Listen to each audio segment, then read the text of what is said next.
राजा को चिंता हो रही थी कि उसके बाद आगे की पीढ़ियों का पालन कैसे हो पाएगा।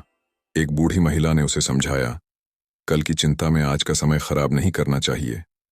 सही कहा है। किसी ने चिंता और चिता में सिर्फ एक बिंदु का फर्क होता है।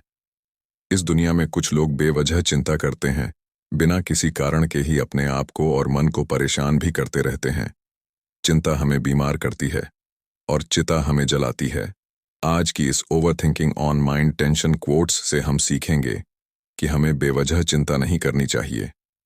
अधिकतर लोग भविष्य को लेकर चिंतित रहते हैं और इस वजह से वर्तमान को बिगाड़ लेते हैं, जबकि ऐसा नहीं करना चाहिए। कल क्या होगा, ये सोचकर आज को खराब नहीं करना चाहिए। इस संबंध में एक राजा की लोक कथा प्रचलित है। कथा के अनुसार पुराने समय में एक राजा के पास अपार धन संपदा थी, लेकिन फिर भी वह चिंतित रहता है। कहानी अंत तक सुनिएगा तो कहानी समझ में आएगी। चैनल पर नए हो तो चैनल को सब्सक्राइब कर लेना। तो चलो कहानी को शुरुआत करते हैं। राजा के राज्य के आसपास कई बड़े शत्रु थे। उन शत्रुओं की वजह से राजा को चिंता रहती थी कि कहीं किसी ने उसका वध कर दिया तो परिवार का पालन कैसे हो पाएगा, मेरी आगे की पीढ़ियों का क्या होगा। भविष्य को लेकर राजा हमेशा परेशान रहता था। एक इस चिंता के निवारण के लिए वह अपने राज्य के विद्वान संत के पास पहुंचा। संत को राजा ने अपनी समस्या बताई। संत समझ गए थे कि राजा कल की चिंता में आज खराब कर रहे हैं। संत ने राजा को एक बूढ़ी महिला का पता बताया और कहा कि राजन, ये महिला आपकी समस्या को हल कर सकती है, आप इससे जाकर मिलें। वह बूढ़ी महिला अकेली रहती है, उसके घर में कोई कमाने वाला नहीं है, आप कृपया उसे थोड़ा सा अनाज दे देना। राजा ने सोचा कि मैं उसके घर जा रहा हूं तो उसके लिए थोड़ा सा अनाज कैसे ले जा सकता हूं, मुझे बहुत सारा अन्न और धन लेकर जाना चाहिए। ऐसा सोचकर राजा अपने सेवक के साथ अनाज और स्वर्ण मुद्राएं लेकर बूढ़ी महिला की झोपड़ी में पहुंच गया। राजा ने वृद्ध महिला को प्रणाम किया और अपना परिचय बताया। राजा ने अन्न और अनाज बूढ़ी महिला को देने के लिए सेवकों से कहा। महिला ने राजा से अनाज और धन लेने से मना कर दिया और कहा कि राजन, मेरे पास आज के लिए पर्याप्त अनाज है, इससे मेरे पेट भर जाएगा, इसीलिए मुझे ये सब नहीं चाहिए। राजा ने कहा कि आपके पास आज का अन्न है, लेकिन ये अनाज और धन आपको कई दिनों तक काम आएगा, आपको किसी तरह की परेशानी का सामना नहीं करना पड़ेगा। महिला ने कहा कि राजन, मैं कल की चिंता नहीं करती हूं, मुझे भगवान पर भरोसा है, जैसे मुझे आज खाना मिल गया है कल भी मिल जाएगा। ये बात सुनकर राजा हैरान रह गया। राजा समझ गए कि संत ने उसे यहां क्यों भेजा है। उसने सोचा कि इस महिला के पास न खाना है और न ही धन है, लेकिन ये कल की चिंता नहीं करती है। मेरे पास तो अपार धन संपत्ति है, फिर भी मैं बिना वजह कल की चिंता कर रहा हूं। इस छोटी सी कथा की सीख यही है कि हमें भविष्य को लेकर चिंता नहीं करनी चाहिए, वर्तमान में खुश रहना चाहिए। धर्म के अनुसार काम करते रहेंगे तो हमारा भविष्य भी अच्छा ही रहेगा।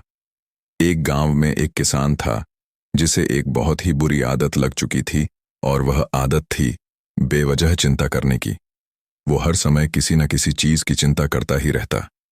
वो हर समय सोचता रहता कि कहीं मेरे साथ कुछ गलत ना हो जाए, जबकि उसकी जिंदगी में अभी तक सब कुछ ठीक ही चल रहा था। उसके पास एक बद्धा सा खेत था जिसमें अच्छी खासी फसल हो जाती थी। खेती करने के 2 बैलगाड़ियां थीं और एक अच्छा घर था, एक पत्नी और 2 प्यार बच्चे थे।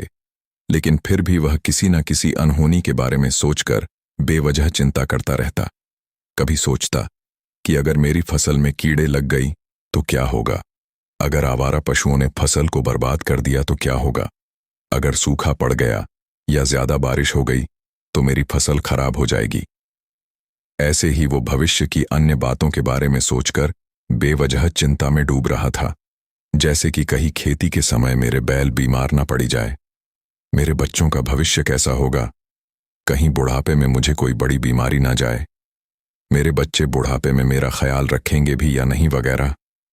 अपनी इस लगातार बेमतलब चिंता करने की आदत की वजह से वो आसन और परेशानी नहीं लगता था। उसकी पत्नी ने भी इस बात को अनुभव किया कि उसे बिना मतलब चिंता करने की आदत पड़ चुकी है।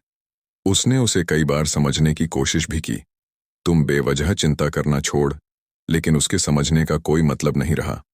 उसे पता चला कि नगर में एक महात्मा आए हैं जिनके पास सारी समस्याओं का हल है। फिर एक दिन बौद्ध भिक्षु के आश्रम में पहुंची। बौद्ध भिक्षु बहुत ही बुद्धिमान और ज्ञानी व्यक्ति थे। किसान और उसकी पत्नी अपनी सारी समस्या बौद्ध भिक्षुओं के समक्ष रख दी। किसान ने कहा, महात्मा, मैं हर समय किसी न किसी बात की चिंता करता रहता हूं। मैं ज्यादातर उन बुरी चीजों के बारे में सोचकर चिंतित होता रहता हूं जो अभी तक मेरे साथ हुई भी नहीं। किसान की समस्या को पूरे ध्यान से सुनने के बाद बौद्ध भिक्षु ने कहा, ठीक है, तुम दोनों कल सुबह आना और फिर मैं तुम्हें तुम्हारी समस्या का समाधान बता दूंगा। अगली सुबह जब किसान और उसकी पत्नी बौद्ध भिक्षु के आश्रम में पहुंचने हैं तो देखते हैं कि बौद्ध भिक्षु बहुत ही चिंतित अवस्था में जमीन पर पालथी मारकर बैठे हुए हैं और उनके सामने एक दूध से भरा गिलास रखा हुआ है। बौद्ध भिक्षु बार बार उस दूध के गिलास की तरफ देख रहे हैं और फिर कभी अपना हाथ अपने सर पर रखते तो कभी जमीन पर। वह बहुत ही चिंतित और बेचैन दिखाई पड़ देते थे। यह देखकर किसान ने पूछा, महात्मा, आप इतने परेशान क्यों लग रहे हैं? आपके समक्ष दूध रखा है, आप इसे पी क्यों नहीं लेते? महात्मा बोले, मुझे चिंता हो रही है कि कहीं इस दूध को बिल्ली ना पी जाए या फिर मैं कहीं जाऊं, और तो क्या पता, या दूध कहीं गिर जाए। मैं दूध को पीना तो चाहता हूं, लेकिन मेरा भी मन नहीं है। मैं तो यही सोच रहा हूं कि अगर यह दूध खराब हो गया या कोई गंदी चीज इस पे पड़ गया तो फिर क्या होगा? इतना सुनकर किसान जोर जोर से हंसने लगा। किसान ने हंसते हुए कहा, इसमें इतनी चिंता करने वाली कौन सी बात है? यह दूध ही तो है। अगर इसे बिल्ली ने गिरा दिया या ये खराब हो गया या फिर किसी ने इसे पी लिया तो क्या हो गया? ये आपको दोबारा मिल जाएगा। और वैसे भी आपका चिंता करना बेकार है कि ना तो अभी इसे बिल्ली ने गिराया है, ना ही खराब हुआ है, और ना ही अभी इसे किसी ने पिया है, और हो सकता है कि भविष्य में ऐसा हो भी ना।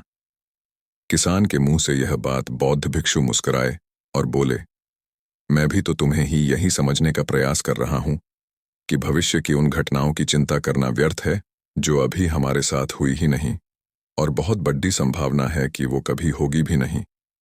और अगर हो भी गई तो जिस चीज को तुम एक बार हासिल कर सकते हो उसे तुम दोबारा भी हासिल कर सकते हो, और अगर नहीं कर पाए तो कोई बात नहीं, क्योंकि समस्याओं के आने के साथ ही उन समस्याओं का सामना करने की हिम्मत भी अपने आप ही आ जाती है। ये बातें सुनने के बाद किसान को लगा जैसे किसी ने उसके गाल पर एक थप्पड़ मारकर उसे नींद से जगा दिया हो। उसे महसूस हुआ कि वो भी तो यही गलती कर रहा है। वो भी तो भविष्य की उन घटनाओं के बारे में सोचकर चिंतित हो रहा है जो अभी तक घटी ही नहीं और शायद कभी घटेगी कि नहीं। वो और फिर बौद्ध भिक्षु के चरणों में गिरा और कहने लगा, इतनी आसान में मुझे मेरी गलती का एहसास करवाने के लिए आपका बहुत बहुत धन्यवाद, और मैं आज से पूरा प्रयास करूंगा। मैं बेवजह चिंता करना बंद कर दूंगा। जापान में एक लोकप्रिय कहावत है, अगर तुम चल रहे हो तो सिर्फ चलो, अगर तुम खा रहे हो तो सिर्फ खाओ, लेकिन एक समय में सिर्फ एक ही काम करो, चिंता न करो।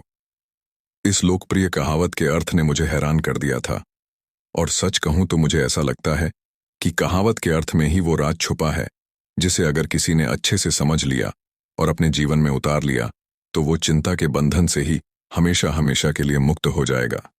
इस कहावत के अर्थ के बारे में हम आगे बात करेंगे, लेकिन उससे पहले देखते हैं कि हमारे दिमाग में इस तरह के विचार ज्यादा चल रहे होते हैं। पहल, क्या मैंने यह काम सही से किया?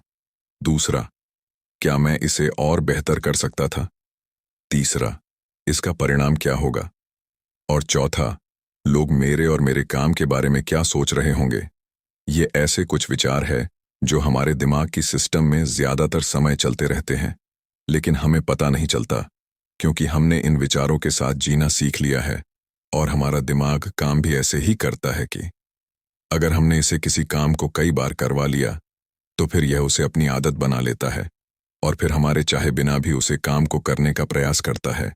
शुरुआत में तो हम किसी भी काम को अपनी इच्छा से पूरे होशो हवास में करते हैं, लेकिन बाद में वह हमारी आदत बन जाता है और फिर हम बस बेहोशी की हालत में बिना सोचे समझे उस काम को करते चले जाते हैं। जब एक बच्चा छोटा होता है तब उसे पता नहीं होता कि चिंता क्या है। लेकिन जैसे ही वो बड़ा होता है, माँ बाप कहना शुरू कर देते हैं, बेटे आपको होमवर्क करना है, आपको उसकी चिंता नहीं हो रही, आपकी एग्जाम आने वाले हैं, आपको उसकी चिंता करनी चाहिए। और ऐसे ही न जाने कितनी सारी चीज़ों के लिए बच्चों के आसपास के लोग उसे चिंता करने के लिए कहते हैं। और वो छोटा बच्चा इस बात को मान लेता है। यह अच्छा किसी भी काम को करने के लिए हमें उसकी चिंता करनी पड़ जाती है। और फिर वह भी किसी काम की घटना के बारे में बार बार सोचने लगता है। शुरुआत में तो वो यह कम जानबूझकर करता है, लेकिन धीरे धीरे उसका मन इसे अपनी आदत बना लेता है। और फिर ना चाहते हुए भी उसका मन एक ही विचार के बारे में बार बार सोचता रहता है। और फिर वह अपनी पूरी जिंदगी चिंता के इस जाल में फंस कर रह जाता है। लेकिन अब प्रश्न यह उठाता है कि इसका समाधान क्या है? तो इसका समाधान है ऊपर बताई गई जिन कहावत का अर्थ यानी जागरूकता। हमें अपने विचारों के प्रति जागरूक होना पड़ेगा। हमें थोड़ी देर रुककर इस बात पर ध्यान देना होगा कि कहीं हम ना चाहते हुए भी एक ही घटना के बारे में तो बार बार नहीं सोच रहे हैं। हमें पूरी जागरूकता के साथ यह देखने का प्रयास करना होगा कि पूरे दिन हमारे अंदर इस तरह के विचार उठाते रहते हैं। अब आप पूछ सकते हैं, केवल जागरूकता क्या करेगी? मैं कहता हूं यह काफी है। यह मन को शांत करने के लिए पर्याप्त है, मन को अपने स्वभाव का एहसास करने के लिए पर्याप्त है। और जीवन में जागरूकता लाने का सबसे आसान तरीका है ध्यान करना। ध्यान करने के दौरान अपने विचारों पर ध्यान देना।